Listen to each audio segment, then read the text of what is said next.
अरे यार, यह क्या बूंदी का रायता बना दिया तुमने। पता है ना मुझे बिल्कुल पसंद नहीं है। कम से कम वेजिटेबल रायता ही बनवा देता। क्या तुम्हें मेरी पसंद पता नहीं है। अब जो भी बन चुका है अभी खा लो। माँ ने कितने प्यार से बनाया है। शाम का खाना मैं देख लूँगी। शाम का खाना क्या देख लोगी। हो गई आओ भगत, थोड़ी देर में ही निकलेंगे यहाँ से। इसीलिए मैं तुम्हारे साथ आना पसंद नहीं करता। पर नहीं, तुम्हें तो मायके आने की लगी रहती हैं। पता नहीं तुम औरतें मायके के नाम पर पागल क्यों हो जाती हैं। मायके के नाम पर तो पति भी नहीं दिखता तुम्हें। पर हम तो रात को जाने वाले थे ना। कह दिया ना, बस कह दिया। रवि बड़बड़ाते हुए खाना खाने लगा, पर उसने बूंदी का रायता थाली में से निकालकर अलग कर दिया। देखकर काव्या को बिल्कुल भी अच्छा नहीं लगा। कितने प्यार से माँ ने बीमार होने के बावजूद भी रवि और उसके लिए खाना बनाया, पर उसे तो बिल्कुल कदर ही नहीं। मन ही मन काव्या सोचने लगी कि पता नहीं माँ को भी क्या है, कम से कम मेरे आने का इंतज़ार ही कर लेती तो मैं ही आकर खाना बना देती। पर उनकी भी क्या गलती है। घर से निकलते समय फ़ोन किया था कि मम्मी हम बस आ रहे हैं, जैसे यहाँ सब कुछ तैयार ही मिलेगा। मम्मी भी यह सोचकर तैयारी कर देती हैं कि कम से कम कुछ देर बैठकर बेटी से बात कर लेंगे, इसीलिए पहले ही काम कर देती हैं। और पापा इतनी दूर मिठाइयाँ लेने गए हैं, पर यह इंसान तो कुछ समझता ही नहीं। इतने में माँ गरम गरम फुलके लेकर बाहर आई और मनोहर करते हुए रवि के थाली में परोसने लगी। जितनी देर भी माँ रवि के पास खड़ी होती, उतने ही देर काव्य की सांस ऊपर नीचे होती रहती कि कहीं यह शख्स उसकी माँ को कुछ कह ना दे। जब दोबारा माँ फुलके लेकर आई तो माँ ने पूछा, बेटा खाना अच्छा तो लगा ना। हाँ मम्मी जी, खाना तो ठीक है, पर सब्जी में थोड़ा मसाला कम है और साथ में कुछ मीठा होता तो ज़्यादा अच्छा लगता। पता है जब मेरे जीजा जी अपने ससुराल आते हैं तो हम आगे से सारी मिठाइयाँ तैयार रखते हैं। रवि ने बड़ी बेशर्मी से कहा। सुनकर माँ के चेहरे की मुस्कुराहट गायब हो गई, पर उन्होंने बात को संभालते हुए कहा, हाँ काव्या के पापा गए तो हैं मिठाई लेने, पर पता नहीं क्यों इतनी देर लग गई है। तभी बाहर स्कूटर रुकने की आवाज़ आई तो माँ फटाफट दरवाजे के पास गई। देखा तो काव्या के पापा मिठाई लेकर आ गए थे। आते ही बोले, आज तो बहुत ज़्यादा भीड़ थी, कहीं तुमने खाना तो नहीं खिला दिया। नहीं नहीं, अभी बस खाना खाने बैठे ही हैं, तो जल्दी से मिठाई भी परोस दो। बस पापा का कहना था कि माँ ने फटाफट रसोई में दौड़ी और एक प्लेट में मिठाई सजा कर ले आई। माँ को इस तरह भाग भाग कर काम करते देख काव्या को बिल्कुल अच्छा नहीं लग रहा था, पर करती भी क्या। रवि ने ज़बरदस्ती अपने साथ ही बिठा लिया। अभी शादी 3 महीने पहले ही हुई है, इसीलिए नए दामाद नाराज़ ना हो जाए सोचकर माँ भी उसे रवि के साथ ही बैठकर खाना खाने को कह दिया। इस 3 महीने की शादी में रवि जब भी ससुराल आता तो माँ पापा उसकी सेवा में हाजिरी रहते। भैया भाभी तो अपने काम के सिलसिले में दूसरे शहर रहते थे। मम्मी पापा का वहाँ मन नहीं लगता तो वह यहाँ ही रहते। पर रवि में इतनी अक्ल नहीं कि वो क्यों बुजुर्गों को परेशान करना। अरे उनके घर में सब कुछ आगे से तैयार रहता होगा, आखिर पूरा परिवार एक साथ रहता है। दोनों बहुएं सेवा में हाजिर रहती हैं, पर यहाँ वैसी उम्मीद करना यह तो गलत है। काव्या कुछ कहना भी चाहती तो मम्मी पापा मना कर देते। खैर खाना होने के बाद अभी थोड़ी देर बैठे ही थे कि रवि ने जाने की जिद पकड़ ली।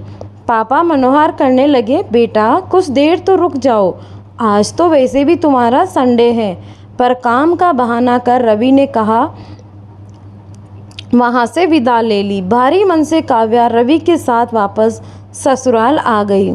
उन दोनों को इतनी जल्दी आया हुआ देखकर सासू माँ ने पूछा, अरे तुम लोग इतनी जल्दी कैसे आ गए, तुम तो रात को आने वाले थे ना। अरे मम्मी, इसकी मम्मी पापा को दामाद की आवभगत करना तो आती नहीं है, वही सब्जी रोटी बनाकर पकड़ा देते हैं। यह तो मुझे यहाँ पर ही मिल जाता है, तो मैं वहाँ क्यों जाऊँ? मेरा तो बिल्कुल मन नहीं लगता है वहाँ। पर सासू माँ ने काव्या की तरफ देखा तो वह निगाहें नीची कर अपने कमरे में चली गई। पर रवि ने अपना बोलना जारी रखा। अरे हमारे यहाँ देखो, जब भी जीजाजी आते हैं तो कैसे सब उनकी सेवा में लग जाते हैं। कितने तरह के पकवान बना देते हैं और मिठाइयाँ उनके तो खाने ही क्या। जबकि मेरे ससुराल में क्या बनाया, पनीर की सब्जी, दाल और रायता, वह भी बूंदी का, जो मैं खाता नहीं। और मिठाई भी खाना खा रहे थे उस समय ससुर जी लेकर आए। बाप रे, मैं तो अगली बार से काव्या को सुबह छोड़ आऊँगा और शाम को ले आऊँगा। जैसी तेरी इच्छा बेटा, जा तू आराम कर। वैसे भी आओ भगत करना हर किसी के बस की बात नहीं। सासू माँ ने भी रवि को समझने की जगह आग में घी डालने का काम ही किया। यह बात रसोई में काम कर रही बड़ी बहू निधि भी सुन रही थी। उसे काव्या के लिए बहुत बुरा लग रहा था। रवि शुरू से ही बड़बोला है। निधि के साथ भी एक दो बार ऐसी हरकतें कर चुका था। जब वह अपने बड़े भाई भाभी के साथ उनके मायके गया था, तब भी घर आकर उसने निधि के मायके वालों की मेहमान नवाजी पर प्रश्न उठा दिए थे। वह तो रवि के बड़े भाई नवीन समझदार थे, इसीलिए बात ज़्यादा आगे नहीं बढ़ी। पर खुद के ससुराल में भी वही हरकतें। निधि काव्या के पास गई और उसे समझा बूझा कर रसोई में ले आई। बात आ गई हो गई। कुछ दिनों के बाद ननद मीरा और उसके पति रमेश का आना हुआ। उन्हें देखकर रवि बड़ा खुश हुआ और काव्या से बोला, अब देखना मेहमान नवाजी किसे कहते हैं। अब पता चलेगा तुम्हें। मेरी बात सुनकर तो पूरा मुंह फूल जाता है तुम्हारा। काव्या को रवि की बात का बहुत बुरा लगा। उसने यह बात निधि को बताई तो निधि ने कहा, फिक्र मत करो देवरानी जी, अब पता चलने ही दो। आखिर हम भी तो देखें मेहमान नवाजी किसे कहते हैं। कहकर निधि ने काव्या की तरफ देखा और बस दोनों देवरानी जेठानी मुस्कुराकर रह गई। अभी दोनों देवरानी जेठानी रसोई में खड़ी होकर बातें कर रही थी कि इतने में सासू माँ रसोई में आ गए। तुम दोनों यहाँ क्या कर रही हो? बाहर देखो, दामाद जी और मीरा आए हैं। एक बार बाहर आकर उन्हें प्रणाम तो कर लो और फिर जल्दी जल्दी चाय नाश्ते की तैयारी करो। आखिर काव्या और निधि दोनों रसोई से निकलकर बाहर आई। जीजाजी और मीरा को प्रणाम कर दोनों के हालचाल पूछने के बाद दोनों ने रसोई का रुख लिया।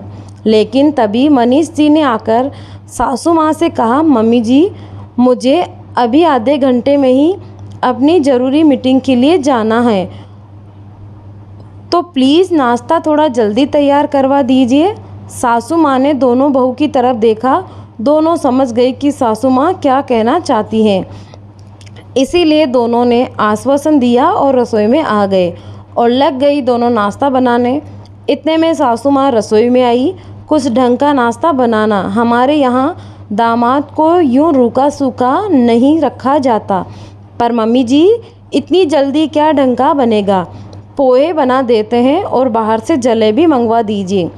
अरे दामाद जी आज इतने दिनों बाद आए हैं तो बाहर से क्यों मंगवाएंगे, घर में ही बनाएंगे। पर जीजाजी को तो अपनी अर्जेंट मीटिंग में जाना है, उन्होंने पहले ही कह दिया है। और इस तरह अचानक आए हैं तो कोई तैयारी भी नहीं है। आप कहो तो बेसन की पकौड़ी या चाय बना देती हूँ। नहीं नहीं, एक मिनट रुको, मैं रवि को ही बोल देती हूँ, वह बाहर से नाश्ता ले आएगा, तुम यह पकौड़ी रहने ही दो। सासू माँ ने रवि को बुलाकर बाहर से नाश्ता लाने के लिए कहा तो रवि ने कहा, अरे मम्मी, घर में दो दो बहुएं हैं, फिर भी नाश्ता बाहर से आएगा? क्या करें तो? क्या घर में क्या हर चीज़ पहले से तैयार ही रहती है? तेरे जीजाजी इतनी जल्दी कर रहे हैं कि इतनी जल्दी नाश्ता नहीं बन पाएगा। रवि ने काव्या की तरफ देखा जो शायद मंद मंद मुस्कुरा रही थी। उसे देखकर रवि झेप गया और चुपचाप बाहर से नाश्ता लाने निकल गया। लेकिन इन सब बातचीत में ही 10-15 मिनट निकल गए। जब तक रवि घर आया जीजाजी अपनी मीटिंग के लिए रवाना हो चुके थे। उसे देखते ही मीरा बोली, क्या भाई थोड़ा जल्दी ही आ जाता, देख तेरा जीजाजी भूखे ही मीटिंग के लिए निकल गए। पर दीदी हर चीज़ में थोड़ा वक्त तो लगता ही है ना। हाँ पर तेरे जीजाजी नहीं समझेंगे। समझते तो मैं क्या करूं। खैर कोई बात नहीं, भाभी आप मेरा और मम्मी का तो नाश्ता लगा दो। मीरा ने कहा तो निधि सबके लिए नाश्ता लगाकर ले आई और सबने मिलकर नाश्ता किया। तभी सासू माँ ने कहा, दोपहर में कुछ ढंग का खाना बना लेना, बेचारे दामाद जी भूखे ही गए हैं और उन्होंने कहा है कि वह दोपहर का खाना घर पर ही खाएंगे। वैसे भी उन्हें बाहर का पछता नहीं है। सासू माँ की बात सुनकर दोनों देवरानी जेठानी मुस्कुराने लगी। निधि ने कहा, मम्मी जी क्या बनाना है आप तो मुझे ही बता दीजिए। काव्या तो रसोई में जाने से रही, वह महीने से हो गई है। अच्छा ठीक है, तुम ही बना देना, तुम्हें तो वैसे भी दामाद जी की पसंद का पता है, कहकर सासू माँ मीरा से बात करने लगी। सुनकर काव्या ने निधि की तरफ देखा तो निधि ने उसे इशारा किया और रसोई में काम करने चली गई। पर यह क्या, थोड़ी देर बाद अचानक निधि की जोर से आवाज़ आई, उई ई माँ मर गई मैं तो। आवाज़ सुनकर सासू माँ और मीरा रसोई में दौड़ी चली आई। देखा तो निधि ज़मीन पर पड़ी हुई थी। अरे क्या हुआ तुझे, भली चंगी तो रसोई में आई थी। मम्मी जी मेरा पैर स्लिप हो गया है। मेरा पैर मेरी कमर जैसे तैसे दोनों माँ बेटी निधि को सहारा देकर कमरे तक छोड़ गई और काव्या को बोल गई, काव्या जरा इसके पैर और कमर पर आयोडेक्स मल देना, तब तक हम खाने की तैयारी करते हैं। दोनों माँ बेटी रसोई में चल दी। इधर काव्या आयोडेक्स लेकर कमरे का दरवाज़ा बंद कर निधि के पास बैठ गई। दोनों की हंसी रुक ही नहीं रही थी, लेकिन करते भी क्या, आखिरकार बताना ज़रूरी था कि बहू के दम पर दूसरों की मेहमान नवाजी करना बहुत आसान होता है।